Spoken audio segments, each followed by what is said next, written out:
Nous sommes jeudi 15 octobre 2020. Bonjour, bonsoir, chers fidèles de la télévision Renaissance et bienvenue dans ce journal dont voici les principaux titres. L'association AC Génocide Section Canada s'indigne contre l'appel à arrêter toute personne parlant Kinyarwanda lancé par le porte-parole de la police burundaise. Cette association indique que ces propos risquent de plonger le pays dans le chaos et rappelle une situation similaire qui a eu lieu en RDC en 1997. Les cas de contaminés et de morts dus au coronavirus continuent d'augmenter dans le monde et en particulier en Europe, tandis qu'en Afrique, une accalmie s'installe peu à peu. Et enfin, l'association ACAT Burundi déplore la surpopulation carcérale. C'est dans le rapport du mois de septembre qui montre une augmentation de prisonniers accusés d'être des rebelles. Tout de suite, le développement de ce journal. Encore une fois, bienvenue dans ce journal. L'appel du porte-parole de la police burundaise à ce que la population s'en prenne aux rwandophones risque d'aboutir à des massacres ciblés. C'est la crainte de l'association de lutte contre le génocide. Le secrétaire de l'AC Génocide Section Canada, Emmanuel Nkurunziza, rappelle un précédent dans la sous-région qui avait abouti à des massacres en 1997. À cette époque, le ministre des Affaires étrangères congolaise, Abdoulaye Ndombassi, avait appelé les Congolais à arrêter les Rwandais et tous ceux qui leur ressemblaient. Nous enregistrons les premières victimes de cet appel. Et ce jeune homme tué à Kirundo, simplement parce qu'il parlait Kinyarwanda, alors qu'il n'est même pas rwandais, juste à cause de son accent. C'est juste un exemple parmi tant d'autres. Qu'il appelle les Burundais, c'est-à-dire si le porte-parole de la police appelle les Burundais à s'en prendre, à arrêter les rwandophones, d'abord, ça relève d'un crime. On ne peut pas arrêter les gens juste parce qu'ils parlent telle ou telle autre langue. Être rwandais, parler Kinyarwanda n'est pas criminel. Et puis, il y a ce précédent très fâcheux en international, donc dans la sous-région, justement en août 1997, au début de la deuxième guerre du Congo, nous avions entendu des propos pareils qui avaient conduit justement à des massacres d'innocents. C'était l'appel de l'ex-ministre des Affaires étrangères congolais, Abdoulaye Ndombassi, qui lui aussi avait demandé à ce qu'on arrête les Rwandais, tout ce qui leur ressemble. Donc, de notre côté, nous constatons d'abord que la même logique génocidaire, le même codage, le même ciblage, justement à travers des mots codés, continue, persiste, en effet, parce qu'il n'y a jamais eu de jugement de criminel, alors que nous savons que le Burundu est dirigé par une ancienne milice qui, justement, aujourd'hui, parti politique, mais qui continue à gérer le pays sur des bases purement, je dirais, maquisards. C'est pour cela donc que nous profitons de cette occasion pour demander à tout le monde, tous les acteurs qui œuvrent dans le domaine des droits humains en général, mais aussi et surtout à la lutte contre le génocide en particulier, de prendre acte de cet appel, de noter justement que c'est lancé par une autorité qui n'est pas ordinaire, c'est-à-dire la police, qui normalement est censée protéger la population. Il faudra qu'un jour, ce policier, cet officier de police, son ministre de l'Intérieur, tous ceux qui appartiennent à cette chaîne de commandement en répondent devant les juridictions compétentes. Ce sont les Nations Unies, c'est-à-dire ce sont les nations qui sont interpellées, mais justement le fonctionnement de l'organisation internationale et indirectement aussi des États, ça procède justement par coopération, les mécanismes des onusiens, on sait comment ça fonctionne, mais la responsabilité individuelle reste parce que le fléau de génocide, les premières victimes ne sont pas les gestionnaires de l'État, ce sont les citoyens ordinaires. C'est pour cela que ce n'est pas pour déculper ou plutôt alléger la question sur les Nations Unies que j'interpelle les organisations et les acteurs en général. Emmanuel Nkurunziza s'est entretenu avec notre confrère Thierry Bigilindavi. Les événements sanglants de 1972 sont survenus dans un contexte où les Burundais vivaient en harmonie. C'est le témoignage de Nova Ninhunze, orphelin de père cette année-là. Il se souvient des Hutus et des Tutsis qui cohabitaient pacifiquement dans sa commune natale de Vugizo, en province Makamba. Et sans rancœur, il évoque même ceux qui ont tué son propre père. Nova Ninhunze. Mbe n'abahutu bose baba ngaho bagiye kwica abatutsi cyangwa ni bamwe bamwe? Oya, si bose, ni bamwe bamwe. Kandi hariho nabo tubana batagiye mu bicanyi, hariho abo tubana bagiye mu bicanyi, hariho abahutu banyegeje abatutsi, hariho novuga n'akarorero na data yari yahunze, yamara bamufatiye hafi yo mu Kayogoro, hamwe perezida wa severe yavuga mu ikoraniro ko yatoye igishimo kirimo abahutu. Data bari bamwiciye hafi ya harya mu bantu bamufashe, yari kumwe na bene wacu, abana ba data wacu. Umwe yitwa Nyandwi Nestor yandusha umwaka umwe, yari afise imyaka 15. Uwundi Charles Minani yari afise imyaka 13. Abo nibo hari igihe bariko barahunga, urazi yuko abari kawo umuntu utazi yaja niyava iyo bariko abicanyi bariko babiruka inyuma. We rero yashoboye guhungana n'abo bana babiri. Bamufashe binyegeje mu rufunzo. We bamaze kumufata baramujana, bana babiri baguma binyegeje, nibo babonye bamufashe baribo. Mu bamufashe harimo umugabo umwe, umugore we w'umututsikazi, ava mu micungararo y'iwacu. Hanyuma uyo mututsikazi niwe yanyegeje barya bene data wacu. Yamara uyo umugabo wiwe ku murango yabari guhiga abatutsi, mwijoro akaza agasanga barya bana harya ntaco yabagize. Urumva ko nawe nyene yabanyegeje. Urumva sinzi ingene umuntu ico yovuga nuko hariho n'abagiye hamwe n'abicanyi, bo bashobora kuba batarabicanyi badashaka kwica, mugabo kubera ko abantu bose bo mu micungararo yabo bari kuri ico gikorwa cyo guhiga abatutsi, nabo nyene bajamwe. Imiryango myinshi iravanze, nka jewe ndafise basenge babiri barongowe n'abahutu dukundana cyane, twakundana cyane n'ubu dukundana cyane, twagumye turi umuryango naho hajemo ibi vyashikiye Burundi. Iyindi miryango yose yo hafi y'iwacu kwari nk'uko, ahubwo hariho benshi ngira ngo bibatangaza bashitse ivugizo ko abantu bari babana kurya n'inkingwara yashitse muri 2002, abantu bamera nk'abasazi. Ndavuga ko ari ingwara yafashe mu bisanzwe abantu batari bafise imigenderanire mibi. Vous pourrez suivre l'intégralité du témoignage de Novani Nhunze sur le compte YouTube et la page Facebook de la télévision Renaissance. Le mois de septembre a été caractérisé par le surpeuplement dans les établissements pénitentiaires du Burundi. Cela est dû aux arrestations de gens accusés d'être des combattants. C'est ce qui ressort du rapport de l'ACAT Burundi du mois de septembre. Maître Jean-Claude Nibolomonsi, chargé du service juridique au sein de cette association, demande à la ministre de la Justice de suivre de près la situation carcérale. ACAT Burundi s'est focalisé sur le traitement inhumain et dégradant constitutif d'actes de torture, la privation des soins de santé, les mesures pour éviter la propagation de la pandémie du Covid-19, ainsi que la problématique concernant la surpopulation carcérale. En ce qui concerne les traitements inhumains constitutifs d'actes de torture, nous avons remarqué la recrudescence de cette forme de maltraitance dans les prisons de Mpimba. Les détenus récemment arrêtés et accusés de collaborer avec le groupe rebelle ont été la cible des auteurs de cette barbarie.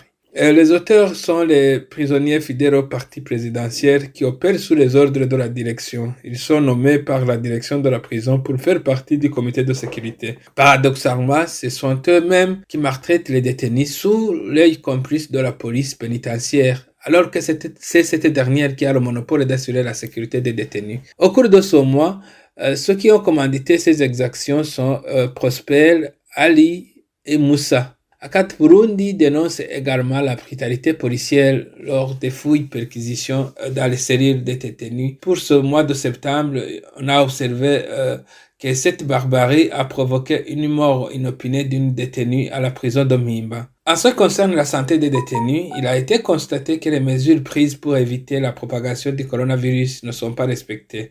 L'interdiction des visites est utilisée dans le sens de priver certains détenus de leurs droits. Et l'exécution de cette mesure est subjective. Les détenus politiques sont les plus visés. Et à part ces mauvais traitements dont sont victimes certains détenus dans les différentes maisons de détention au Burundi, il s'observe toujours un effectif très élevé dépassant largement la capacité d'accueil des prisons. Les discours rassurants du ministre de la Justice sur les arriérés judiciaires n'ont pas produit d'effet pour ce qui concerne le désengorgement des prisons. Par ailleurs, les détenus politiques semblent ne pas faire partie de ceux qui devraient bénéficier de ces mesures dans le sens de diligenter le traitement des dossiers. Les dossiers longtemps pendant devant les juridictions n'ont pas été appelés pour être vidés. Au lieu d'observer un désengorgement tant attendu, il a été constaté un effectif de détenus qui grimpe et conséquemment la vie en prison devient insupportable. Par exemple, dans la prison de Mpimba, qui a une capacité d'accueil de 800 détenus, regorge aujourd'hui 4600 détenus.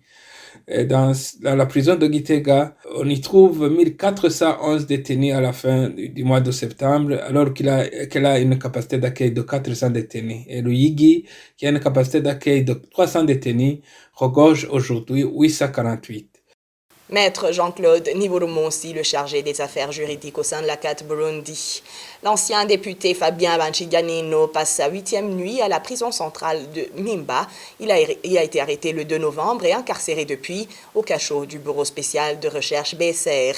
Il est accusé d'atteinte à la sûreté de l'État. Nous vous retrouverons dans un instant pour la suite de notre journal.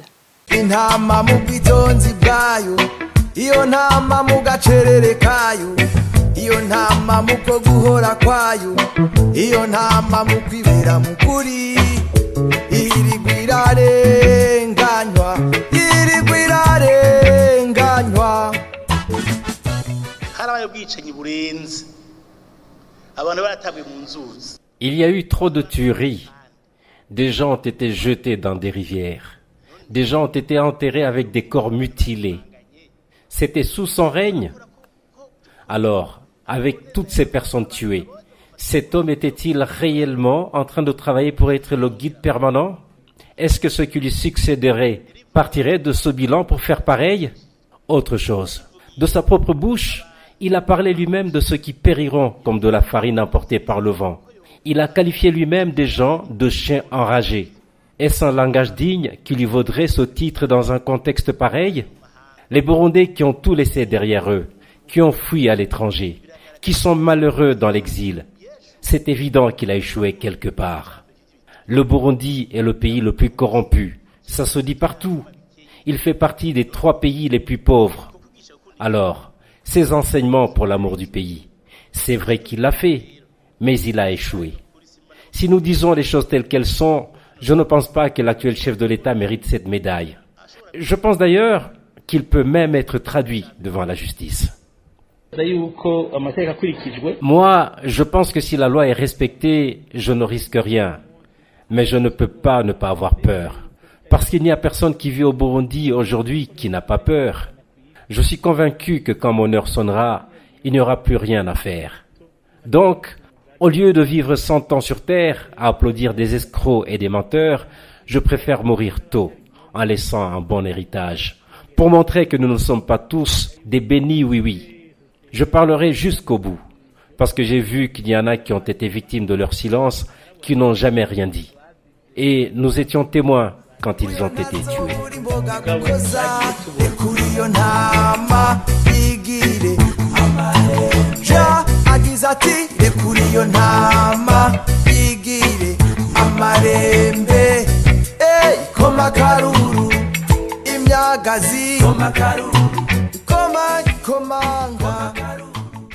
Page santé pour poursuivre notre journal. La pandémie du coronavirus continue à décimer la population dans certains pays du monde et surtout les pays du continent européen. C'est le cas notamment du Royaume-Uni, de l'Espagne et la France, d'où la mise en place de nouvelles mesures.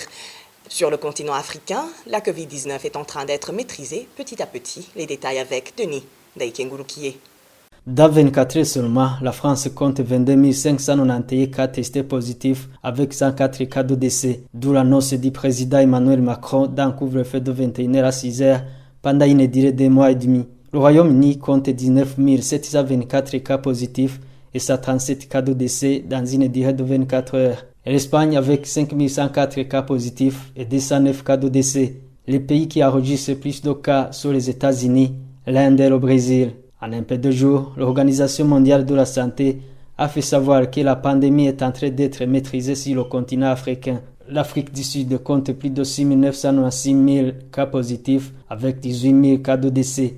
Au Burundi, le ministère de la Santé publique continue à présenter son rapport hebdomadaire concernant cette pandémie. Le dernier rapport du 11 octobre indique que parmi les 15 nouveaux cas, 15 cas sont des cas importés. Le ministère de la Santé affirme toujours que le Burundi enregistre un seul cas de décès. Au Rwanda, les mesures de déconfinement continuent à être prises. Les bus ont commencé d'être fonctionnels comme avant. Les universités ont déjà commencé lundi dernier. Le gouvernement promet que d'ici peu, toutes les écoles seront ouvertes. Denis Ndaïkengurukiye, le 15 octobre 1987, marque l'assassinat du président burkinabé Thomas Sankara et une dizaine de ses compagnons. 33 ans après, ce leader de la révolution burkinabé marque encore le monde. Son héritage sur son esprit panafricaniste reste gravé dans la mémoire des Africains. C'est le témoignage de David Gakunzi, historien et écrivain burundais, qui décrit Thomas Sankara comme un homme qui pensait à tout le monde, qui se battait pour une Afrique meilleure. Il est cependant différent des panégristes qui voulaient transformer la domination sur d'autres Africains. David Gakunzi. Thomas Sankara, Nelson Mandela, Julius Nyerere, voilà les figures du panafricanisme. Le panafricanisme, c'était le combat contre la domination, non pas le combat contre une couleur. Le panafricanisme, ce n'est pas le panégrisme. Le panégrisme, c'est Duvalier, c'est Idi Amin, c'est Mobutu. Ce sont tous ces gens-là qui veulent défendre leur sottise, leur écrasement des Noirs au nom de la lutte contre les Blancs. La différence entre le panafricanisme et le panégrisme, c'est que le panafricanisme, c'est le combat pour la libération des Africains et des Noirs contre la domination, contre l'oppression, alors que le panégrisme, c'est la revendication des pouvoirs, de certains pouvoirs noirs, d'écraser d'autres noirs au nom de la lutte contre les Blancs. Donc il ne faut pas confondre les deux choses, c'est deux choses complètement opposées. D'un côté, le panafricanisme, c'est un mouvement d'émancipation, et le panégrisme, c'est plutôt une manière de cacher la domination des Noirs contre d'autres Noirs. Le panafricanisme, c'est le combat contre la domination, et le panégrisme, c'est la légitimation de la domination des Noirs contre d'autres Noirs au nom du combat contre les Blancs. Donc il ne faut pas confondre les deux choses. Thomas Sankara, c'était un panafricaniste, et Julius Nyerere allait plus loin lorsqu'il critiquait l'OIOA en disant que par moment, l'OIOA ressemblait à un syndicat des chefs d'État plutôt qu'à une organisation de défense des intérêts des Africains. Propos recueillis par Révérien Badikamni. Et pour clore notre journal, les 4 journalistes du groupe de presse Iwachu totalisent aujourd'hui 360 jours d'incarcération. La cour d'appel de Nahangwa a décidé de leur maintien en prison. Vendredi 5 juin 2020, ils ont été condamnés le 30 janvier à 2 ans et demi de prison et une amende d'1 million chacun par le tribunal de grande instance de Bubanza. Christine Kamikazi, Agnès Ndirubusa, Terence Mozenzi et Gide Halilimana ont été arrêtés à Musigati le 22 octobre de l'an dernier et sont accusés de tentative d'atteinte à la sécurité intérieure de l'État. Et voilà, fin de ce journal. Merci à toute l'équipe de production et à vous tous qui l'avez suivi. Au revoir.